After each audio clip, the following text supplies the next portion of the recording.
Welcome friends, July মাস আসছে এবং জুলাই মাসে অ্যানুয়াল ইনক্রিমেন্টের পাশাপাশি অনেকে 10, 20 বা 18 ইয়ার্স বেনিফিট থাকে। তো আপনারা অনেকেই কমেন্ট করছেন যে একটা এক্সেল শিট আপনাদের প্রোভাইড করার জন্য, যাতে করে একটু হিসাবটা আপনারা করতে পারেন। তো যদিও এই এক্সেল শিট ডাউনলোড করার লিঙ্ক আপনারা ভিডিও ডেসক্রিপশনে পেয়ে যাবেন, কিন্তু একটু প্রসেসটা না দেখে নিলে এক্সেল শিটটা নিয়ে আপনারা কাজ করতে পারবেন না। এখানে প্রথমেই দেখুন নেচার অফ ইনক্রিমেন্ট যেটা আছে, আমি এখানে লিখে দিয়েছি। যদি অ্যানুয়াল ইনক্রিমেন্ট হয় শুধু এ লিখবেন ক্যাপিটাল বা স্মল লেটারে, আর 10, 20, 18 ইয়ার্স বেনিফিট যেটা হবে শুধু সংখ্যাটা লিখবেন 10, 20 বা 18। তো ধরুন আমি প্রথমে একটা অ্যানুয়াল ইনক্রিমেন্ট দিয়ে চেক করি। এখানে বেসিক আর এখানে লেভেল, কারণ লেভেলটা না দিলে আমরা কিন্তু জানি আমরা লেভেল বরাবর এখন ইনক্রিমেন্ট হয়। তো ধরুন আপনার বেসিক হচ্ছে 37,600 আর লেভেল আপনি আছেন 11। তাহলে দেখুন জুন মাসে আপনার বেসিক 37,600, তার কারেসপন্ডিং আপনি ডিএ কত পেয়েছেন, দিয়ে গ্রস স্যালারি কত আপনার এখন জুন মাসে সেটা উঠে যাচ্ছে।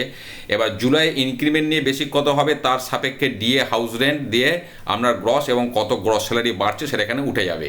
এবার যদি এই অ্যানুয়াল ইনক্রিমেন্টটাই আমি 10 এখানে পুট করে দিই, তাহলে এই যে ইনক্রিমেন্টটা 38,700, এটা আপনার আরেকটা ইনক্রিমেন্ট নেবে, দিয়ে আপনার হয়ে যাবে 39,900। সেক্ষেত্রে আপনার স্যালারি বেড়ে যাচ্ছে 2,645। তেমনি 20 ইয়ার্স হলেও আপনার একই কেস হবে, একটা অ্যাডিশনাল ইনক্রিমেন্ট আপনি পাবেন। যদি এটা 18 ইয়ার্স বেনিফিট এবার আপনি নেন, তখন দেখুন এখানে যেটা 39,900 হয়েছিল সেটা লেভেল 12তে গিয়ে এবার ফিট হবে 40,300। সেক্ষেত্রে আপনার স্যালারি বাড়বে 3,105 টাকা। এইবার যদি আপনি এখানে লেভেলটা কোনো কারণে 11 থেকে বাড়িয়ে 15 করে দেন, দিয়ে যদি এখানে লেভেল যদি ইনক্রিমেন্টটা 18 ইয়ার্স বেনিফিট দেন, কারণ আমরা জানি লেভেল 11 পর 18 ইয়ার্স বেনিফিট হয় না, তখন কিন্তু এখানটা লাল ঘর হয়ে যাবে এবং এখানে আপনাকে শো করবে যে লেভেলটা লেস দ্যান 12 দিতে হবে। কাজেই 18 ইয়ার্স বেনিফিটের ক্ষেত্রে লেভেলটা যেন 11 থেকে বেশি না হয়।